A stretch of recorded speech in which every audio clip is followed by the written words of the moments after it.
वह जेठ की दोपहरी का तपता हुआ अत्यधिक गर्म दिन था। मैं अपना दैनिक कार्य संपन्न कर घर के आगे नीम वृक्ष के नीचे बैठा किसी मनोरम कहानी के प्लॉट पर विचार मग्न था। तभी पसीने से तरबतर 30-32 वर्ष का बदहवास सा एक नौजवान मेरे पास आया और मुझसे मेरा ही पता पूछने लगा। मैंने उसे गौर से देखते हुए बोला कि मैं ही हूँ पंडित नर्मदेश्वर शास्त्री। कहिए मैं आपकी क्या मदद कर सकता हूँ। नौजवान हाथ जोड़कर बोला, गुरुजी मैं अपने जीवन से बहुत परेशान हो गया हूँ। कोई भी आदमी मेरा बात समझता ही नहीं है। ऊपर से कम आमदनी में परिवार की जिम्मेदारी उठाना भी बहुत मुश्किल हो रहा है। जो काम करने जाता हूँ वह कभी पूरा नहीं होता है। पढ़ी हुई विद्या काम नहीं आ रही है। कभी कभी हमारे हाथ पांव भी कांपने लगते हैं। एकाएक नर्वस सा महसूस करने लगता हूँ। गहरी नींद नहीं आती है। इन कारणों से मैं बहुत परेशान और निराश हो गया हूँ और बहुत उम्मीद से आपके शरण आया हूँ। कृपया हमारी मदद करें। मैंने गौर से उस नौजवान को देखा। पीली चंदन सी गोराई वाला लड़के के मुखमंडल पर बुद्ध की बाल सुलभता और मासूमियत के साथ मंगल की आक्रामकता भी स्पष्ट दिख रही थी। इसके साथ ही ज्ञान प्राप्ति की ललक और खुद को श्रेष्ठ साबित करने की महत्वाकांक्षा के लिए कुछ भी कर गुजरने की अदम्य इच्छा भी साफ साफ दिख रहा था। मैंने उसे आशीर्वाद दिया और सादर अपने पास बैठाकर सांत्वना दी और उसका जन्म का विवरण लेकर उसकी कुंडली बनाई।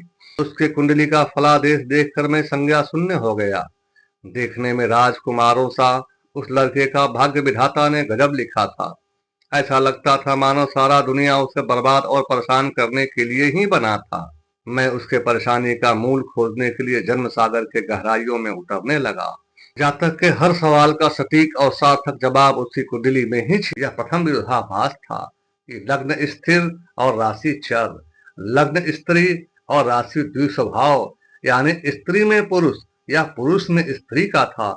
यह स्थिति जातक को जन्म से ही काम कुंठित और सर्वाधिक केंद्रित बना रहा था। जातक का द्वितीय भाव यानी वाणी स्थान में धनु राशि में बैठा राहु निम्न का होकर गुरु चांडाल योग का निर्माण कर रहा था। यानी जातक का वाणी उसके दुख, सामाजिक रिश्ते और काम धंधे को बुरी तरह प्रभावित कर रहे थे। वहीं मंगल की 10वीं दृष्टि, गुरु की 9वीं दृष्टि और केतु की 7वीं दृष्टि जातक को मति भिन्नता पैदा कर क्या बोला, क्या सुना और क्या किया में कोई तालमेल ही नहीं होने दे रहे थे। तृतीय भाव मातृभाव में बैठा चंद्र और शनि का युति विष योग बनाकर मित्रों और भला चाहने वाले रिश्तेदारों के बीच जहर घोलकर सारे रिश्ते को जहरीला बना रहा था। यहाँ चंद्रमा से एक घर पहले बैठा राहु पाप कर्तरी योग बनाकर हर वो गलत काम करने को प्रेरित कर रहा था जो तन मन और धन तीनों के लिए घातक था। स्थान में बैठा कुंभ राशि माता से नकली प्रेम को दर्शाकर भूमि वाहन और धन आदि की स्थिति को काफी निम्न और रहस्यमय बना रहा था। पंचम यानी ज्ञान, संतान और प्रेम स्थान में बैठे मीन राशि का गुरु जातक को श्रेष्ठ पुत्र, प्रेमिका और ज्ञान प्राप्ति को दर्शा रहा था। तो यही शनि की सबसे खतरनाक तीसरी दृष्टि इन सारे शुभ स्थितियों को सीधा बदलकर तीनों से ही वंचित कर रहा था। छठे भाव रोग, ऋण, दुर्घटना और शत्रुता के स्थान पर राहु की प्रबल 5वीं दृष्टि जातक को शत्रुंजय बनाता तो है, लेकिन बाहरी दुर्भाग्य यहाँ पर गुरु की 9वीं दृष्टि शत्रु से रक्षा तो करता है, लेकिन रोग, ऋण और दुर्घटना के संभावना को प्रबल कर देता है। सप्तम भाव यानी पार्टनर और जीवन साथी के स्थान पर बैठा मंगल जीवन साथी के गर्म मिजाज और शासन करने की प्रवृत्ति को बढ़ावा देकर जीवन को अभिशापित और काम क्रीड़ा में अक्षमता प्रदान कर अपयश का भागी बना रहा है। अष्टम भाव यानी निर्वाण या मृत्यु के भाव में बैठकर नीच का केतु अंतिम सफर को अति कष्टकारी बना रहा है। नवम स्थान यानी धर्म और लाभ स्थान में बुद्ध और सूर्य की ज्योति बुधादित्य योग बना तो रहा है, लेकिन यहाँ बुद्ध अस्त होकर बुद्धिमता से लाभ की संभावना को छिन्न कर रहा है। यही चंद्र की 7वीं और शनि की 7वीं दृष्टि धर्म के प्रति विमुखता और पितृ द्वारा अर्जित संपत्ति से कुछ न मिलने का संकेत दे रहा है। दसम भाव यानी कर्म स्थान में शुक्र और गुरु गजलक्ष्मी योग का निर्माण कर रहे हैं। लेकिन यहाँ भी गजब का दुर्भाग्य की छाया है। यहाँ बैठा सिंह राशि जातक में अपने निर्माण करता सीनियर और सहयोगियों के प्रति अड़ियल और अहंकार का रवैया को उत्पन्न कर कर्म गति को अति छिन्न कर रहा है। यही राहु की 9वीं दृष्टि शुक्र से मिलकर लंपट योग का निर्माण कर जातक को हर स्त्री के प्रति कामुक भावना रखने पर विवश कर रहा है। ऐसे जातक अपने करीबी रिश्तेदारों पर अच्छी नजर नहीं रख सकते, तो यही मंगल की खतरनाक चौथी दृष्टि राहु से मिलकर अंगारक योग बना रहा है, जिसके परिणाम स्वरूप जातक स्वप्न में या प्रत्यक्ष में अपने किसी करीबी के काम भावना से ग्रस्त हो अंधाधुंध अत्यधिक वीर्यपात कर अपनी जीवनी शक्ति को ध्वस्त कर चुका है। इसका मूल कारण है आत्मकारी ग्रह शुक्र का यही स्थापित हो जाना। जातक का यह जन्म शुक्र जनित्र कारकों को पूर्ण करने के लिए परमात्मा द्वारा नियुक्त किया गया था। जातक की आत्मा लग्जरी और अबाध प्रेम की पूर्णता को पाने के लिए पुनरागमन हुआ था, लेकिन दुर्भाग्यवश यह हो न सका और जातक का संपूर्ण जीवन अनंत अंधकार के गर्त में डूब गया। 11वां भाव यानी लाभ और सामाजिक सरोकार का स्थान में बैठी कन्या राशि का बुध थाली का बैंगन बनकर अस्थिरता प्रदान कर इस भाव को प्रभावित कर जातक को अपयशी बना रहा है।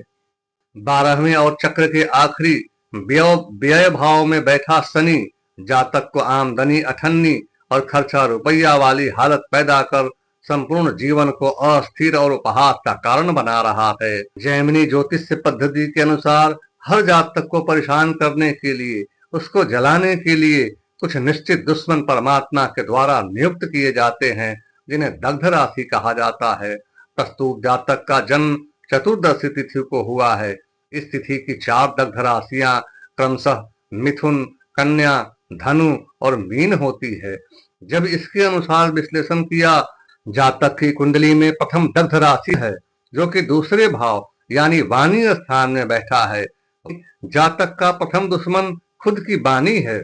इसके प्रभाव में यह अंत संत बककर अपना काम बिगाड़ लेता है और यह भाव पारिवारिक रिश्ते का भी है, तो लगभग अपने या पराये सभी रिश्तेदार इससे शत्रुता का ही व्यवहार करेंगे, क्योंकि यह विधाता की इच्छा है, जो कि जातक के 5वें भाव में बैठा है। इस भाव का प्रतिनिधि है ज्ञान, यानी सीखी हुई विद्या काम नहीं आएगी और जातक ऐसे ऐसे ज्ञान हासिल कर लेगा जो कि उसे जीवन भर जलाने का ही काम करेगा। यह स्थान संतान और प्रेम का भी है, तो जातक जिस किसी से भी प्रेम करेगा वह किसी न किसी कारण से सरेआम दुश्मन बन जाएगा और जीवन पर्यंत इसे जलाता रहेगा। यही हाल जातक का संतान भी उसके साथ करेगा। जातक की तृतीय दग्ध राशि है मिथुन, जो कि 8वें भाव में केतु के साथ नीच का होकर बैठा है।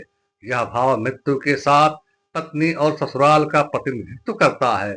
मतलब जातक की स्त्री और उसका परिवार इसे मृत्यु तुल्य पीड़ा और कष्ट का कारण बनेंगे। इनका चतुर्थ दुश्मन राशि है कन्या, जो कि 11वें भाव में बैठा है। इस भाव का प्रतिनिधि बड़े भाई और उसका परिवार, मित्र और लाभ का होता है।